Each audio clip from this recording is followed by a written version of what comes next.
Доброго вечера. В эфире Прайм на телеканале АТР. Это время, когда мы обсуждаем наиболее важные для страны темы и приглашаем наиболее интересных собеседников. Сегодня у нас, я думаю, что один из самых интересных собеседников, кого можно себе представить в наше время, это министр иностранных дел Украины Дмитро Кулеба. Привет. Привет. Мы с Дмитрием давно на «ты», поэтому не удивляйтесь, это не фамильярность. Мы всегда на «ты» были, поэтому вот так мы будем в таком формате общаться. Да? Так получилось. Так получилось, да. Так сложилась судьба Да. террориста. Ну, я про себя имею в виду. Я надеюсь. Ну, знаешь, все еще впереди. Впереди. Вот, спасибо министерству за то, что отреагировали, и тебе лично, за то, что отреагировали на это на уголовное дело, возбужденное в отношении меня. Вот, сегодня на официальной странице министра появилось сообщение следующего содержания, що от політичне переслідування Айдара Муждабаєва свідчить, Росія продовжує зловживати антитерористичним законодавством за політичними мотивами. Це, зокрема, підриває справжні антитерористичні зусилля міжнародної спільноти та дискредитує їхній інструментарій, написав мій сьогоднішній гість Дмитро Кулеба. А я просто вот дочитаю, я тут выписал, кто у нас террористы, вот из ближайшего окружения. Вот в телеканале АТР мне еще неудобно по тем статьям, которые мне вменяют. Вот это там 5-7 лет общего режима, в общем, такой позор на самом деле. А вот у нас Сейтумер Сейтумеров, тоже ведущий нашего телеканала, обвиняется в организации террористической группировки. Человек, не державший в руках оружие вообще никогда ничего, до пожизненного. Гендиректор Ленур Ислямов то же самое, до пожизненного. Сейчас суды так называемые идут в Крыму. Мустафа Джемилев, ну тут даже я представлять не буду, до пожизненного, там тоже всякие террористические статьи. Конечно, для международной общественности просто это...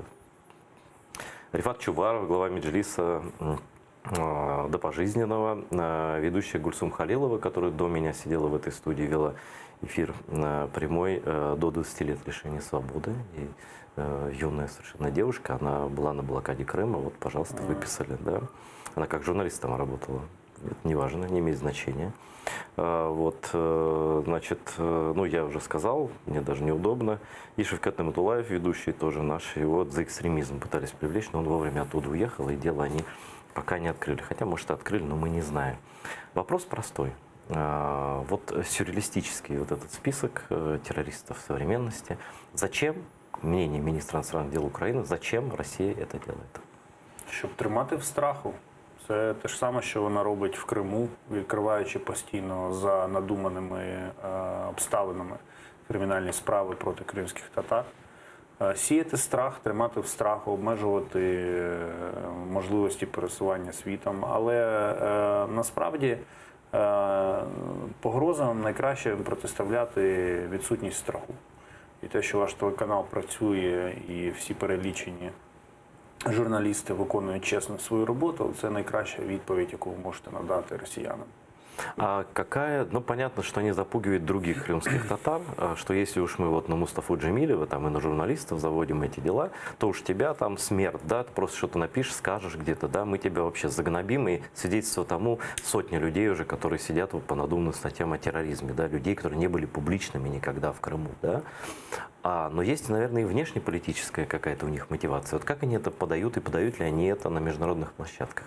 Ну, я хочу заспокоїти, кримінальні справи про от такого характеру, вони на міжнародному рівні не продаються, тому що всі розуміють, що це чиста політика переслідування, а не політика встановлення справедливості і покарання справжніх злочинців. Тому в цьому проблеми я не бачу. Єдине, що існують деякі юридичні процедури, пов'язані з Інтерполом, якими Росія навчилася блискуче.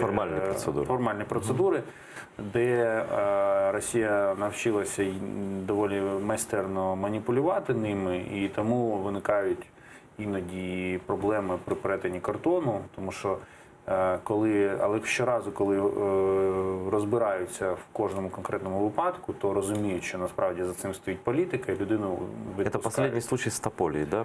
Так, вони такі випадки час від часу виникають і з політиками, і з колишніми бійцями АТО. Але кожного разу нам вдавалося це вирішувати, тому що дивилися в кейс, з'ясовувалося, що там політика насправді, і людину відпускали. Але головна мета, насправді, це саме сіяти страх і намагатися стримати цим спротив. І саме тому цього не можна Росії дарувати. А вот в таких организациях, как ООН, как там, не знаю, ну, Совет Европы, где ты был послом долгое время, понимают это вот западные политики, дипломаты, депутаты? Так, безумовно. Але іноді наші партнери західні знаходяться в полоні власної концепції діалогу. І вони кажуть, що от, наша позиція незмінна, Росія окупувала Крим, Росія здійснює переслідування кримських татар і всіх незгодних в окупованому Криму, але треба розмовляти. І от коли вони впадають в ці крайнощі діалогу, діалог дуже важливий, я підтримую, але от вони саме впадають іноді в крайнощі. То тут Росії вдається цим скористатися і зімітувати діалог, який потім російська пропаганда продає як визнання нового статусу Криму і визнання того, що там все нормально. Ну вот последний случай, ну, конечно, не последний, просто последний по времени случай, это появление коллаборантов в Совбезе ООН. Ну, такой, как это сейчас объяснишь, как это по формуле какой. Ты какой, еще да. якраз сказал заголовок российской Да, российские пропаганды. пропаганды, да, это они так подают. Я прошу прощения у наших зрителей, которые живут в мире нормального телевидения. В пятницу состоялась инициирована Россией по формуле Арии неофициальная видеоконференция Совбеза ООН. В конференции приняли участие также представители оккупированного Крыма, а именно пропагандист Александр Макарий, депутат оппозиционного горсовета Башсарай Эрвин Мусаев, ну, предатели, там еще украинская община Крыма, какая-то в кавычках, Анастасия Гритчина и зам муфти, который в ФСБ всех сдает, Судулах Баиров. Я даже хотел поставить этот ролик, но 3,5 минуты мне жалко на эту ерунду. Чистая пропаганда, что в Крыму все хорошо, так сказать, мы только с терроризмом боремся, ну как это они продают все время, да. Что это и как им удалось пробить это хотя бы даже в формате видеоконференции Совбез ООН, и что мы сделали для того, чтобы это как-то нивелировать эффект от этого пропагандистского шоу? Да, безумовно, що в цій новині головне слово, яке привертає увагу, це Радбез ООН. Звичайно. Хоча насправді там мають привертати два інших слова, точніше три. Перше – це формула Арія, і друге – це неформально. Колись в ООН постала така проблема дуже давно, без прив'язки до Криму, що якісь питання не можна обговорити у форматі класичної Ради безпеки, але дуже хочеться. І тоді був тоді оцей формат Арія, на честь людини, яка безпосередньо його придумала, який полягає в тому, що відбувається якби під брендом Ради безпеки ООН, але правила процедури Ради безпеки не застосовуються, засідання не зараховуються як засідання Ради безпеки і є суто неформальним. І кожна держава-член ООН може ініціювати таке обговорення. На початку року, буквально перед самим початком карантину, дуже успішно пройшло обговорення в такому форматі ситуації з правами людини в Криму, яке організувала Україна. Там, якщо я не помиляюсь, якраз пан Ріфат Чубаров був. Це вже відеоконференція. Да, і це ні, тоді ще фізично, тому що ще не було карантину. Але це був успішний захід, прийшло багато країн, відбулося дуже жваве обговорення, і в такому ключі, як нам потрібно. Тепер Росія, що називається, включила ответку і вирішила, ми зараз теж проведемо. І я перше, що хочу сказати, що вони мали право це зробити і зупинити їх не було. За правилами ООН. Да, не було можливо, тому що будь-яка держава може ініціювати таке обговорення. Справжнім індикатором є інше. Які країни приходять на такий захід, і друге, що вони на ньому говорять. Так от, з 5 постійних членів Ради безпеки ООН 2 не з'явилися взагалі на обговорення. Це Сполучені Штати і Велика Британія. І це результат нашої з ними такої дуже системної роботи, як з партнерами. І ми їм дуже вдячні за цю принципову позицію. Тому що, зважуючи цінність діалогу і цінність непідігравання росіян на російській пропаганді, вони зробили правильний вибір на користь непідігравання російській пропаганді. То есть, если их там не было, это ключевые держави Совбеза, да? Абсолютно. Щоб ви розуміли, на Арію ходять зазвичай всі, просто щоб щось сказати, тому що це було задумано саме для того, щоб всі неформально спілкувалися. Але тут 2 держави заявили, що вони не приходять. Це принципова позиція. Ті, хто пішли, Вони виступили абсолютно так, як проукраїнські, засудили, все там чітко розклали по поличках. Але оскільки мета Заходу суду пропагандистська, безумовно, це не заважає росіянам представляти це як власну перемогу і розганяти А інформаційні кто-то видел канали. еще это вообще? Где это транслировалось? Как это все? Російська Федерація доклала шалених зусиль для того, щоб цей захід транслювався на офіційному каналі ООН, в онлайн-каналі ООН. Але була проведена не менш титанічна робота для того, щоб їм це не вдалося. І зрештою їм це не вдалося. І вони транслювалися на сторінці постійного представництва Росії при ООН. В Ютубі, здається. Але загалом я хочу сказати, що це був такий останній кейс, такий класичний дипломатичний випадок, про який можна описувати в підручниках, на тему «Кожна деталь має значення». Коли там вони склали собі якийсь конструктор, а ти вибиваєш з цього конструктора ключові деталі, і фігурка ще стоїть, але вже всім видно, що це зовсім не те, що Ну, то есть ты хотілося. доволен, удалось это разрушить? Так, то, что- я не задоволений там двома елементами, але ми з ними зараз працюємо. Але глобально нам вдалося запобігти проблемі. І ще раз наголошую, що дуже вдячний тим партнерам, які нас почули і відмовилися від участі в заході. До речі, не лише це згадав лише постійних членів, а з непостійних членів так само Балтійські країни відмовилися йти. Ну, тобто наші постійні друзі. І дуже важливу роль зіграла Естонія, яка якраз зараз головує в Раді безпеки ООН, яка теж, як головування, не брала участі в цьому засіданні. За що я естонським друзям теж щиро вдячний. То есть фактически получилась трансляция в Ютубе, из которой они потом взяли и показывают сейчас в России по пропагандистским каналам, что вот они всему миру показали, а на самом деле вот то, что ты говоришь, это...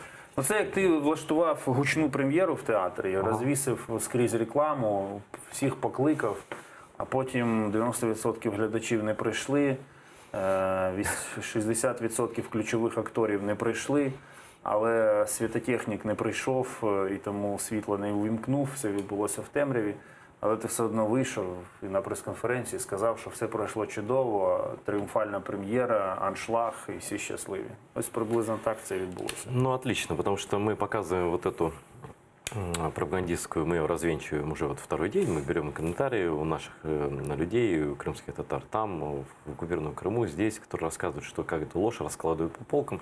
Но важно, что ты как министр сказал, что этого в принципе мало кто и увидел там. То есть мы добиваем как бы ситуацию, но она не имела никакого влияния ни на Совбез, ни на серьезных игроков, ни на ЕС, ни на Ні, кого. в жодному разі. Думку щодо того, що Росія є державою-окупантом в Криму і здійснює там репресії системні, ніхто не змінив. Перейдем к теме, ну, наверное, это в связи с коронавирусом немножко перенеслось, к теме Минского процесса. Вот тоже новость. Руководитель Офиса президента Украины Андрей Ермак вместе с министром иностранных дел Дмитрием Кулебой посетят Берлин, где будут продолжены консультации о путях повышения эффективности работы нормандского формата. Об этом Ермак сказал на встрече с послами G7 и главой представительства ЕС в Украине, сообщает «Европейская правда» со ссылкой на пресс-службу Офиса президента. И до этого туда ездил Козак, это, так сказать, куратор Украины в кавычках от Кремля, да, и с того боку, вот, что тоже вызвало такую, ну, неоднозначную реакцию. Вот. И также я хочу привести цитату из посла Украины в Германии Андрея Мельника, который заявил, что в принципе недоволен тем, как Германия использует свои колоссальные ресурсы для того, чтобы аннексированный Крым дорого стоил России. Тоже как бы и тему Крыма я чуть захватываю, да, вместе. И дальше тогда пойдем. Давайте послушаем нашего посла и продолжим с министром разговор. Неофіційна позиція полягає в тому, що давайте спочатку ми завершимо війну на сході України, а коли ми це зробимо, перед нами стоятиме інше величезне завдання – питання Криму, його звільнення, деокупація. Тоді говоритимемо про Крим. Моя відповідь дуже проста. Німеччина – найпотужніша держава, і вона як гросмейстер повинна вміти грати одночасно на двох шахівницях. В общем, у меня немецкие журналисты, которые тоже говорят, что тяжелые в обществе в германском все это восприятие, они пытаются быть, ну, там, очень супер толерантными, да. Но все-таки это все в Берлине должно происходить, по идее, следующий этап. И вы действительно поедете, и что, какие планы у вас? Ну, плани дуже серйозні. Німеччина зараз, знаєш, я тобі так скажу, от тфу-тфу-тфу, щоб нічого не наврочити, але з Німеччиною зараз діалог складається дуже позитивно. Я дуже задоволений. Були регулярні контакти мої з міністром закордонних справ Німеччини і з офісом канцлера, і президент говорив з канцлером. Тобто ми відчуваємо таку дуже серйозну залученість Німеччини до цього процесу, до процесу мирного врегулювання. І вони дійсно намагаються працювати на результат. Тому ідея візиту народилася дуже просто. Коронавірус – це, звичайно, погано, але є певні моменти, коли треба от відчути цю фізичну по відео присутність, не сісти, обсудиш, сісти і поговорити, знаючи, що в кімнаті лише там 4 людей, і лише вони розуміють, про що йдеться. От. І наш візит, тут дуже важливо, що летить одночасно міністр закордонних справ і глава Офісу президента, тому що це сигналізує про дві речі. По-перше, що ми дійсно готові до діалогу, до просування вперед у мирному регулюванні за будь-яких обставин, навіть коли ніхто нікуди ще не літає. І друге, що ми дійсно відкриті до розмови на всіх рівнях. Що це не те, що там є гра МЗС, є гра Офісу президента. Ми консолідовано їдемо і хочемо показати, що ми надзвичайно відкриті до діалогу з нашими партнерами. Це дуже важливий момент, тому що не повинно бути жодних підозр, що хтось грає за чиїмось... Со сторони іменно Германії, со сторони Франції. Щоб хтось там чи за чиїмись спинами грає. И еще хочу процитировать уже президента Владимира Зеленского, его пресс-конференция. И там единственный был вопрос по Крыму, был задан телеканалом АТР. К сожалению, больше никто не вспомнил вообще про Крым. Це велика проблема українського суспільства і української журналістики. І я, користуючись ефіром, хочу звернутися до українських журналістів. Пишіть про Крим, говоріть про Крим, знімайте сюжети про Крим. Тому що коли ви думаєте, що лише держава цим має займатися Кримом і тримати постійно Крим в порядку денному, то ви помиляєтеся. Це задача нашого суспільства. Тому що ми почнемо втрачати в Крим в той момент, коли ми перестанемо про нього говорити. Ну да, как бы принято у журналистов, знаешь, у таких людей фейсбучных обвинять там чиновников, депутатов, президента, премьера, министров там и так далее в том, что они что-то там не сказали. Я согласен, это можно претензии такие Так, предъявлять. сами, Да, ну а сами-то что? Но если ты сам молчишь, что ты можешь другим предъявить? Если мы будем молчать про Крым внутри, потом начнем молчать про Крым снаружи, а потом кто скажет, да, Приднестровье, что это где-то там вообще валяется, да? Мы не знаем что. И вот 20 мая на пресс-конференции, посвященной первой годовщине президентства, телеканал АТР спросил у Владимира Зеленского, когда будет создана первая переговорная площадка по деоккупации Крыма. И вот ответ нашего президента. Давайте послушаем. Мы же с вами помним, что это наша земля, это наш народ. И может быть, вы правы, прийшов момент, когда цих майданчиків недостатньо для того, щоб говорити про Крим. Тому що у Мінському процесі питання Криму, чесно кажучи, не піднімається. Там є адженда порівнюється зі списком того, що повинно, згідно підписання Мінських угод, повинно робити і повинні обговорювати. Там питання Криму немає. Я з вами згоден, що це несправедливо. Ну вот так сказал президент. Что на практике это может означать? Я уже обращаюсь к министру иностранных дел, как человек, который практически эти вопросы изучает и решает. Тут є дві складові. Перша складова – це розуміння переговорного майданчику в широкому сенсі, як місця, де обговорюються ті чи інші питання, пов'язані з Кримом. Такі майданчики існують. Це та ж сама Рада Європи, це та ж сама Організація Об'єднаних Націй, Рада безпеки ООН, Генеральна Асамблея, ОБСЄ там. ОБСЄ. Це місця, де регулярно щось відбувається по Криму завдяки ініціативності України і штовханню цього питання. В цьому плані переговорні механізми є. Але очевидно, що журналіста і українське суспільство цікавить інший формат, щось таке подібне на якраз нормандський формат, коли буде створена така цілеспрямована платформа для комплексного вирішення питань, пов'язаних з деокупацією. Цього немає. Його за 6 років такий формат не був створений. Я зараз за останні 3 місяці намагався зрозуміти, чому це не було створено. Там різні причини. Але ми в МЗС зараз працюємо над тим, щоб такий формат придумати і внести його на розгляд президента.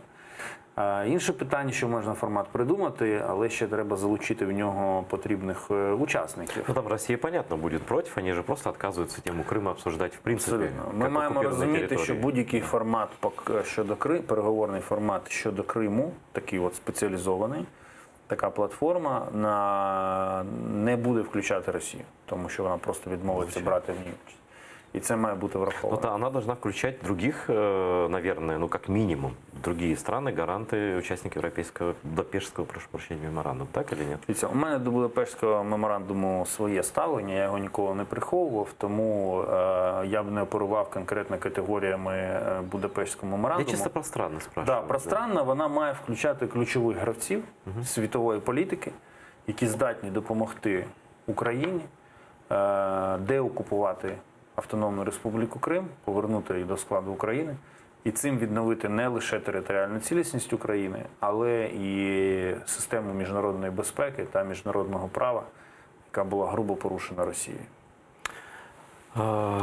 Понятно, что Крым – это вопрос базовый, да, что просто понятно, что почему Минск произошел и почему он продолжается, да, и почему нет Крыма в Минске, потому что это и не хотела Россия, а тогда нужно было. Ну, условия мы знаем те, да, никого обвинять в этом уже теперь не будем, вот, задним числом все умные.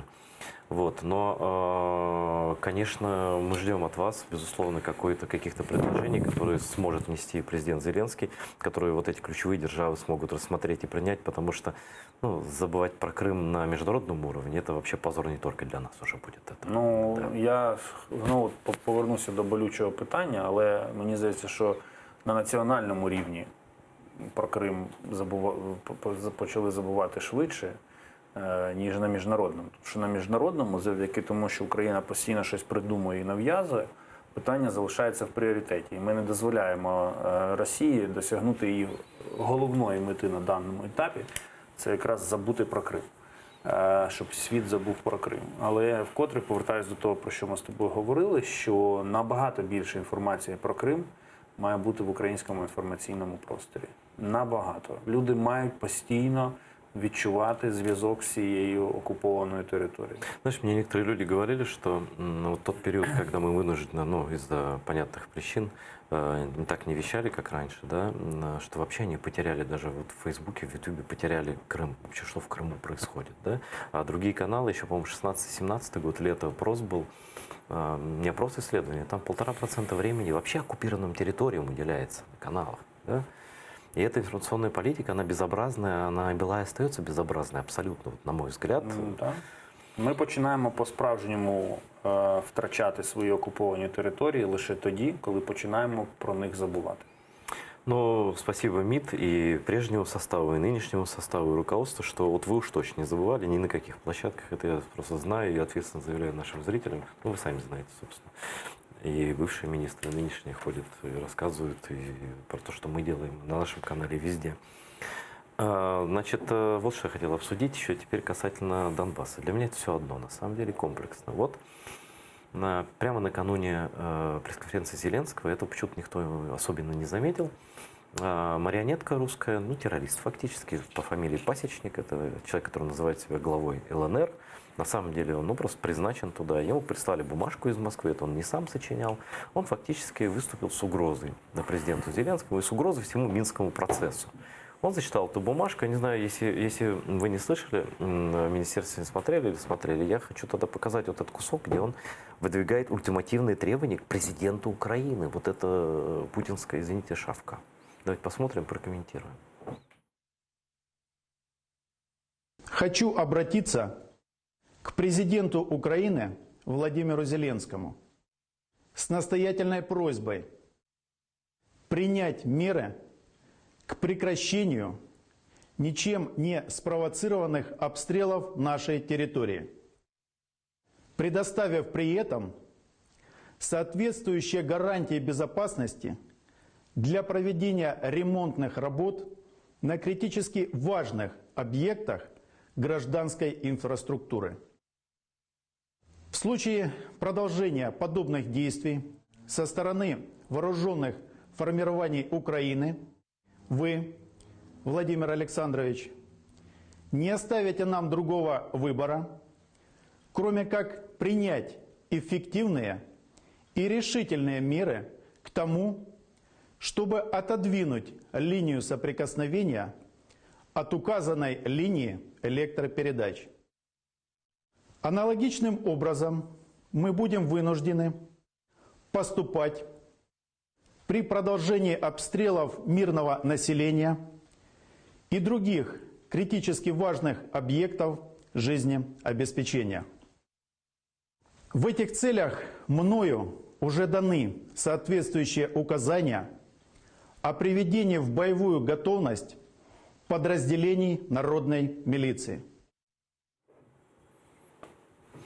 Ну вот, то есть будут типа фронт двигать, будут активизировать. Это что вообще вот в рамках Минского процесса, в рамках того, что декларируется желание типа прекратить стрельбу, там, отвести российские войска, ну вот эти они их не называют российскими, да? Это же все идет совершенно вопреки всем договоренностям условным. Да? Слухай, ну ми зробимо велику честь, обговорюючи слова цієї людини. Знаєш, я міністр закордонних справ 40-мільйонної країни, Нет, а він ніхто, ми його не обсуждаємо. ніхто на фоні Просто російського прапора. правда. Тому тут немає сенсу взагалі це коментувати, всім все зрозуміло.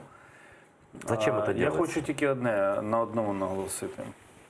Навіть віртуально, заочно, поза очі, Україна не вступатиме в прямий діалог з цими людьми. З тієї сторони є тільки один переговірник – це Росія. Ми це розуміємо. Всі ці маневри, хтось щось вийшов, сказав, це все розігрування сценарію. Конкретно в цьому випадку причиною це була спроба звинуватити Україну в тому, що вона не робила, в обстрілі. До речі, спеціальна моніторингова місія ОБСЄ не підтвердила всі ці обвинувачення. І що абсолютно логічно, тому що цього не було. А зроблено це Росією, на мою думку, було у зв'язку з тим, що останнім часом ми, Україна, задали дуже таку позитивну динаміку процесу. Ми постійно якісь конструктивні ініціативи висуваємо, якісь пропозиції. І вони не спробували змінити зараз наратив, показати, що насправді ні, насправді Україна дуже погана, для цього треба було піти на загострення. Ну і плюс під річницю президента показати, що ні про який мир не йдеться, а насправді там все на межі нової активної фази війни. Ось це було тільки дві задачі, на мою думку, які вони переслідували. Але ми знаємо, хто все це писав, як це все режисувалося. А хто писав їх? Ну, росіяни, безумовно. Ну, я же говорю. Да. Причому справжні росіяни, не фейкові росіяни з ДНР і ЛНР, які прикидаються, взяли російські паспорти, але насправді є просто українцями-ренегатами.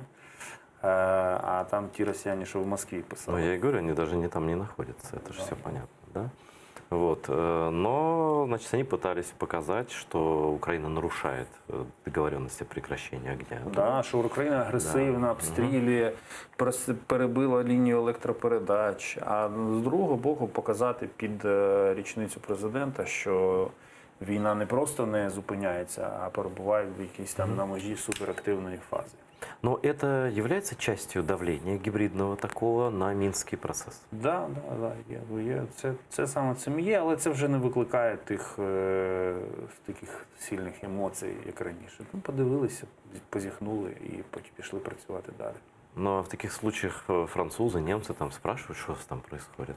Та різними каналами, звісно, ми інформуємо. Цього разу ми інформували активно і ОБСЄ, і французів, і німців. Це все нормальний процес, тобто, але все залишається під контролем. Реальним індикатором того, що все погано, це коли формуються вже якісь, коли розвідка доповідає, що формуються наступальні якісь угруповування. А оце все це така гра на... То есть пока это игра в словах и игра в шантаж. Да. Безумовно, там були зафіксовані після цих слів були там і певні військова активність, певна була зафіксована. Але, як ви бачите, зрештою це нічим не закінчилося. И я хочу перейти к такой теме, как российская пропагандистская реакция. Это что сейчас пропаганда, в принципе? Все, о чем мы говорим, в принципе, гибридная история такая, да? Вот, значит, уже утверждают в России, что Зеленский хуже Порошенко. Уже не первый раз это я слышу. И эта пропаганда идет, у них в уши льется по 40 телешоу в день, да? И вот, например, такая история. Смена власти на Украине, как они говорят, ну, Бог им в помощь. Вот, где чуть более года назад президентом стал Владимир Зеленский, привела к ужесточению риторики в отношении России. Об этом заявил в понедельник постпред России при ООН, легендарный в кавычках Василий Небензя, на одном из российских пропагандистских телеканалов. Давайте послушаем, но это официальный все-таки представитель страны-агрессора, да, в ООН, что он там возмущался. Риторика України стосовно Кремля посилилась. Тому говорити про те, що зі зміною влади в Києві щось змінилось у зовнішній політиці України, напевно, було б наївним. Більш того, ми писали якось в одному з наших прес-релізів у відповідь на хвалькувате утвердження України, що вона в черговий раз перешкодила Росії зробити те чи інше, що у нас складається враження, що єдиним пріоритетом української зовнішньої політики є протидія Росії у всіх можливих формах. Вот так вот. А недавно они, значит, Зеленского официально, ну как официально, в пропаганде своей назвали не больше, не меньше, как нацистом. И, знаешь, я специально, чтобы эту тему обсудить более пристально, именно российской вот этой гибридной войны, я попросил долучиться на нашей беседы Романа Цымбалюка. Это журналист единственный. Собственно, он, в принципе, я считаю, вот вашим, твоим коллегой, потому что это тоже человек на внешнеполитическом фронте. Ты знаешь, сколько раз его вопросы помогали выяснять реальные действия Путина. Вот, и Роман аккредитован там, в Москве. Роман, привет. Добрий вечір. Ти в ефірі з міністром іностранних діл України Дмитром Кулебою. Дуже приємно мати змогу познайомитися з Дмитром Івановичем. Тим більше, знаєте, кажуть, що дипломатія – це, треба сказати, багато слів, які нічого не варті і нічого не значать. Але, як на мене, все ж таки дипломатія – це все ж таки якраз робити так, щоб слова щось означали. І дуже приємно, що наш діючий міністр, мені здається, з цим все робить добре на цьому напрямку. І якщо продовжити цю тему про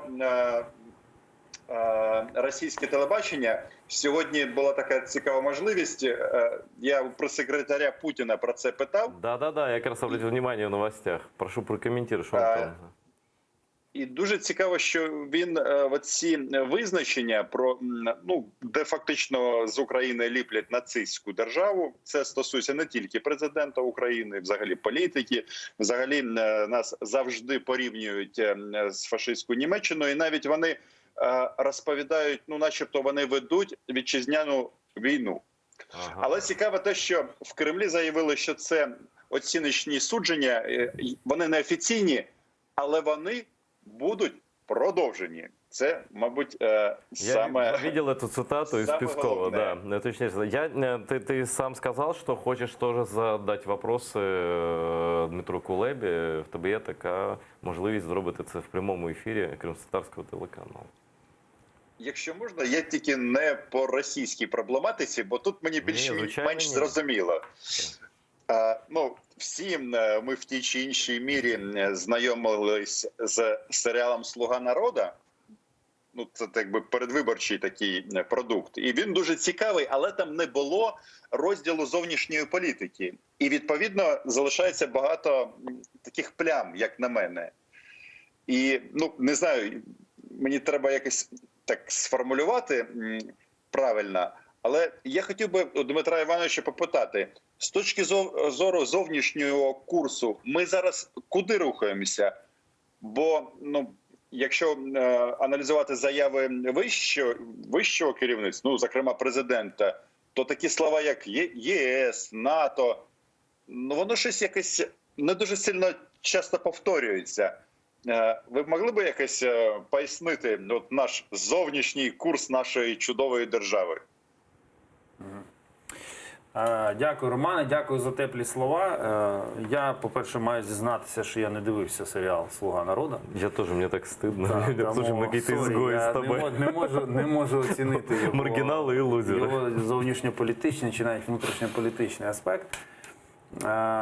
Романе, ви знаєте краще, ніж будь-хто, перебуваючи в місці, де всі безкінечно викидають в повітря багато різних слів, що від кількість слів і суть, вони не завжди є взаємопов'язаними речами. Я запевняю, що вас, що президент України і зовнішня політика України спрямована однозначно на перше курс на європейську євроатлантичну інтеграцію, і це жодним чином не ставиться під сумнів. Друге, на подолання російської агресії. Це також пріоритет номер один. І один з ключових пріоритетів. І президент також приділяє дуже важливу увагу розвитку відносин України з країнами світу, в Азії, на Близькому Сході, в Перській затоці, зокрема, спільно з якими ми можемо зробити Україну більш економічно привабливою, звідки ми можемо залучити інвестиції в українську економіку для того, щоб наша країна ставала сильнішою. І окрема тема пріоритетна для президента, яка мені дуже імпонує, він дуже близько сприймає всі історії про українців, які з тих чи інших причин застрягли за кордоном. Там пандемія – це окрема історія, звісно, там коронавірус, але люди, яких там незаконно десь у в'язниці тримають, це стосується не лише Російської Федерації, а і скрізь у світі, де кого незаконно з українців тримають, президент ставить задачу докладати максимальних зусиль для їхнього звільнення. Вот. Тому сподіваюся, що я відповів на ваше запитання. А я вдогоночку, кроме, спрошу про вот как коронавирус повлияет ли он, тоже все беспокоятся, вот эти истории с, ну я не люблю это слово, зарубичане, ну с украинскими гражданами, которые работают в ЕС, да? Повлияет ли вообще нынешняя ситуация и как ее вырулить на безвиз, например, в отношении Украины и вообще внутри ЕС? Ну, безвіз працюватиме, щойно почнуть літати літаки, відновиться авіасполучення. Ничего не изменится. Вот. Ні, ну зараз же ж ми бачимо, що автомобільний транспорт перетинає, якщо люди підпадають під критерії, встановлені лише виключно у зв'язку з пандемією, а не з політичним якимось міркуванням. Жодних загроз для українського безвізу немає. Стабілізується ситуація з коронавірусом і все відновиться. Взагалі задача МЗС в цьому плані залишається незмінною. Це та задача, яку я ставлю перед нашими консулами і дипломатами, що якомога більше країн повинні відкриватися для українських подорожей, для подорожей українців без віз. Ми хочемо, щоб наш паспорт був ще більшим символом вільного руху світом, ніж він є зараз. А есть какие-то ближайшие планы, или это тайна обычно пока не Ні, знаешь? є цілий там перелік країн, є великі складні процеси, одразу там хтось скаже, в Британію давай безвіз, в Америку давай безвіз, в Канаду. Це дуже складні історії, дуже великі, ми розуміємо їх. Це шлях довгий. Да, але там ви всі прекрасно знаєте особливості міграційної політики цих країн, як важко це все вирішувати. Але ми цим теж займаємося і не знімаємо з порядку денному. А є просто країни в світі, куди захоче полетіти, вона може бути невеличкою, але туди теж може захотіти полетіти українець. Ми хочемо, щоб він туди літав без віз.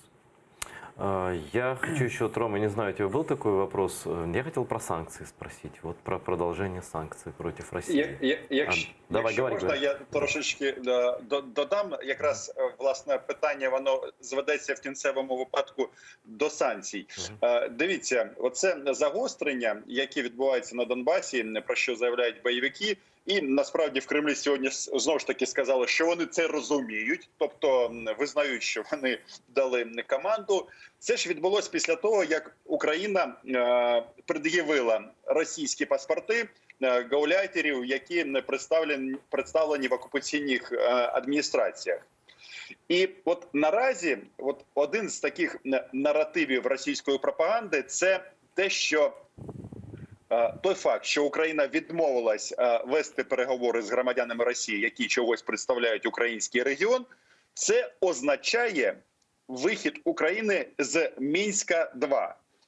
Відповідно, висновок який? Знімайте з нас санкції.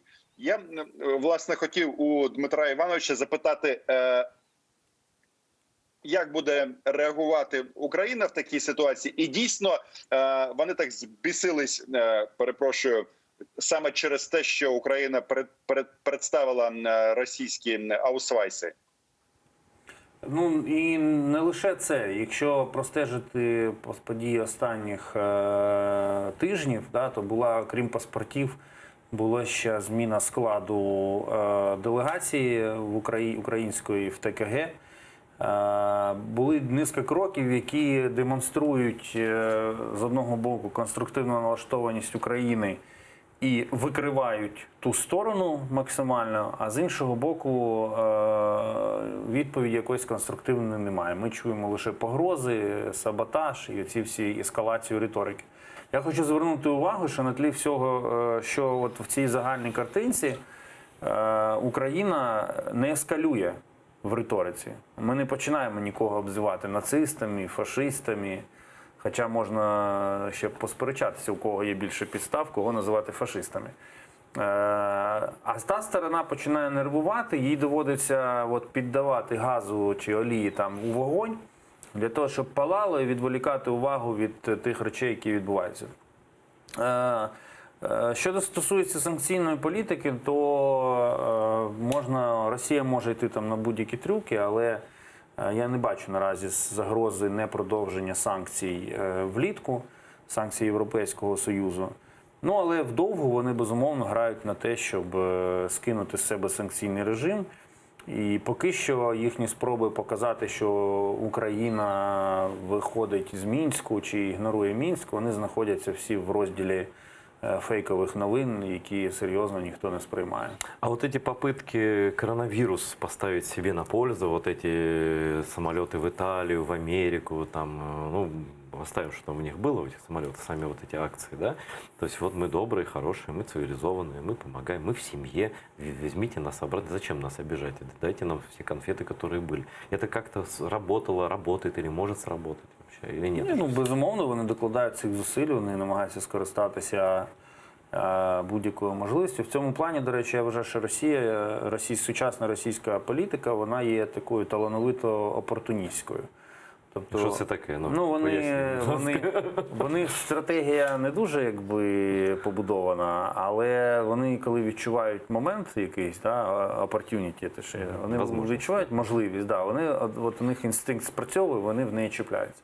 Колись мені це описав дуже вдало один молодий російський дипломат ще в далекому 2009 році, коли всі спілкувалися один з одним.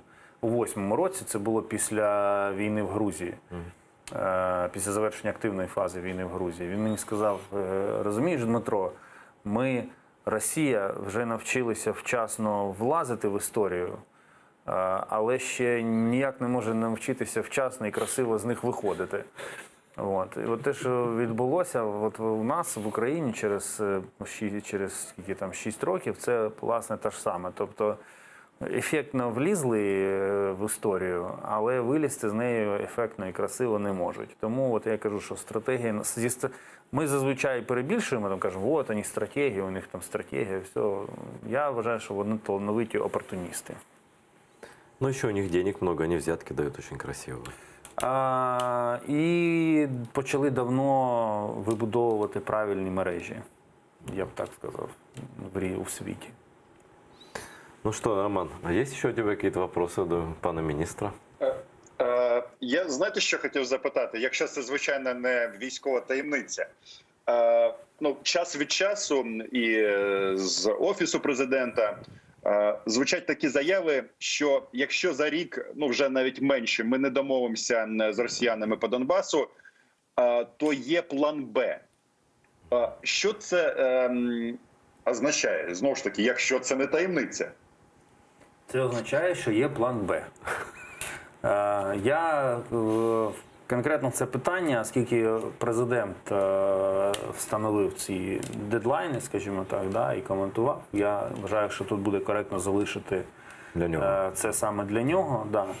Але розуміння, я сподіваюся, що нам не доведеться заходити в плани Б, що ми все-таки досягнемо прогресу по плану А.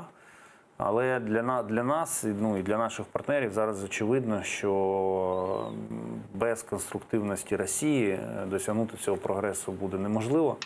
Тому питання, якими інструментами зробити Росію більш конструктивною. За доволі короткий проміжок Да, часу. что-то как-то, ну, я, А честно, залишається Да. позиція України, яка одного разу з команди Кучми оголошувалась про те, що базова вимога України – це розформування окупаційних адміністрацій, які проходять під відомими брендами з 3 літер двічі по 3 букви. Так. Ну, ми ж з ними не будемо вести розмову. Відповідно, вони не мають жодної перспективи в нинішній системі, точніше не в нинішній, а в системі врегулювання і в майбутньому Донбасу. Якщо буде безпека, якщо буде виведення військ, якщо буде відновлений контроль за кордоном, то, власне, де в цій картинці окупаційні адміністрації, відповідь ніде. Ну, дякуємо Роману Цимбалюку за те, що долучився до нас і поставив такі питання. Ну, я, може бути, їх і не задав би. Дякую, Романе. На зв'язку. Завжди. Навзаєм. Вот действительно создает впечатление, что все их действия, их слова, их вот эти попытки дешевого шантажа и всего такого прочего, но мое личное оценочное суждение, что они конструктива в себе не содержат. И что они будут, с одной стороны, дальше этот процесс саботировать, все время обвиняя Украину, что она что-то там не так делает. И в этом плане ваша позиция, что мы открыты, смотрите, партнеры, что мы готовы, да, вот, ну, а чуваки, в общем, смотрите сами, как они себя ведут, да. А с другой стороны, у меня опять личное ощущение, хочу спросить твое, что вообще Путин и Кремль, они как-то стали ускоряться, они как-то немножко прессуют ситуацию, пытаются что-то добиться в сжатые сроки. Вот вы чувствуете какой-то прессинг российский на партнеров, на нас, и как мы будем реагировать на эти потуги? Ну, якщо чесно, то темп скоріше зараз задаємо ми. Але я завжди закликаю дуже серйозно ставитися до Росії. Тобто чітко розуміти її сильні сторони і її слабкі сторони, тому що перетворювати там те, що там це все на буфанаду, сенсу немає. Росія – це дуже серйозний гравець, і з ним дуже важко мати справу. Але потрібно мати достатню кількість сил і терпіння, щоб грати вдовго. Тобто, щоб ми не знаємо, скільки часу потрібно, щоб досягнути наших цілей. Але ми маємо бути готові витратити стільки часу, скільки на це буде потрібно, щоб їх досягнути. Ось це фундаментально. Інакше вони просто можуть, от, що називається, нас пересидіти. И последний, наверное, вопрос, у нас 3 минуты остается, это про стратегию деоккупации Крыма, ну, по крайней мере, в той части, которая касается внешней политики, да? Будет ли такая стратегия в целом? Может быть, ты просто знаешь, как один из высшего руководства по правительству страны, потому что ее нет очень давно, ее нет с 2014 года, и мы об этом многократно говорили, хоть что-то можно ожидать такого? Довгий час дійсно нічого на цьому напрямі не відбувалося. Зараз речі заворушилися. І там я вже щось в РНБО ми поговорили, там ми з Міністерством реінтеграції територій окупованих поговорили. Я коли став міністром, то буквально, здається, на другий чи третій день покликав до себе із своїх відповідних співробітників і сказав, мене цікавлять наші бачення деокупації Криму. Це має бути у нас цей документ під рукою. Вони почали його писати, написали.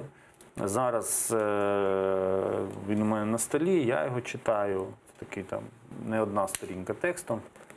Але це все матиме сенс тільки, якщо стане частиною комплексного плану. Вот именно я знаю, что это твое личное решение, предложение твое, которое и решение кадровое назначить первым заместителем министра иностранных дел Украины впервые в истории нашей страны этническую крымскую татарку Эмине Джапарову. Почему? Цели какие надежды ты, министерство, что будет ей поручено? Что это же не только символичный знак, хотя и это, наверное, имеет значение, да, но и какой-то поворот в работе тоже. Вот я хотел бы, чтобы именно нашей аудитории ты подробно рассказал, вот же передачу задержим, вот сколько ты будешь отвечать, столько. Ну, я дуже коротко. Ініціатива була дійсно моя, але призначення такої складності не відбуваються без найважливіших погоджень. Звичайно. І принципово важливим в усьому цьому процесі стало те, що президент України підтримав цю кандидатуру. І можу навіть вам сказати, що мені не довелося довго його вмовляти. Я просто представив кандидата, її якості професійні. Той факт, що вона кримська татарка, президент підтримав, і це був ключовий елемент. І Андрій Єрмак підтримав цю кандидатуру. Задачі стоять дуже прості, насправді. Я знаю Еміне як людину, яка має вже досвід державної роботи в одному з міністерств. Безумовно, Міністерство інформаційної політики МЗС – це абсолютно дві різні історії. МЗС набагато в цьому плані складніший і відповідальніший. Я з повагою до колег з колишнього міністерства, але є реальність. Еміне чудово розуміється на питаннях, скажімо, м'якої сили, тобто публічної дипломатії, а вона дуже важлива в сучасному світі. І, безумовно, кримська тема. Да. Я цілеспрямовано шукав людину в МЗС, у якої серце болить за Крим. Тому що якщо такої людини немає, то тоді рух всередині буде дуже важко генерувати. Нам потрібно вивести цю боротьбу на якісно новий рівень. Я можу сказати, що мої попередники, мої колеги по МЗС дуже багато. Більше за них, напевно, зробили для Криму. Більше тільки там президент і Офіс президента займалися цією проблематикою. Але ми маємо зробити ще один крок вперед. Ми маємо зробити цю роботу ще активнішою, ще масштабнішою, ще креативнішою. Тому що лише так ми можемо прийти до перемоги.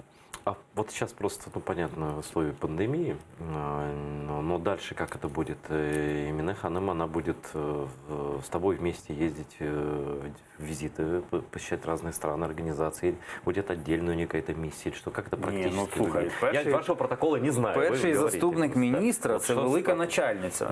Розкажи. Вона буде сама їздити, і у неї з'являється, у неї будуть всі можливості для того, щоб, безумовно, за погодження зі мною, ініціювати речі і самі реалізовувати політику на тих напрямах, які будуть їй довірені. По суті, з її приходом, вперше в Міністерстві закордонних, вперше в українській дипломатії представниця кримська чи представник кримсько-татарського народу займатиме настільки важливу відповідальну посаду. І плюс це ще безпрецедентно тому, що вперше на цю посаду заходить людина молода, енергійна, яка не має такого статечного досвіду на дипломатичній службі. Перший заступник – це одразу після міністра. Цим все сказано. Великі можливості, але ще більша відповідальність. І я вірю, що Еміне впорається з відповідальністю і використає всі можливості.